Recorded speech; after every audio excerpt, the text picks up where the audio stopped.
जुन ठाउँमा जन्मेका थिए शान्तिका दूत बुद्ध,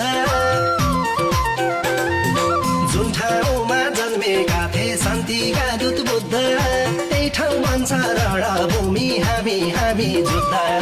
नेपालीले शान्तिको सास फेर्न पाउनु पर्छ, त्यस्तो खालको शासन हाम्रो देशमा आउनु पर्छ।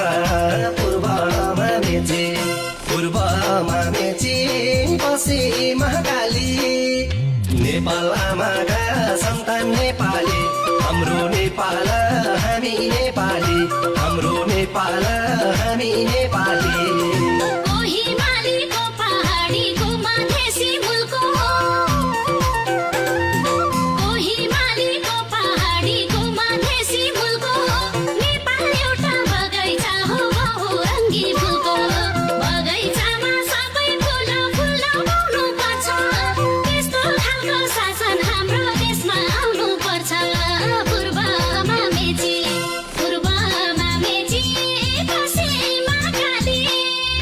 नेपाल आमा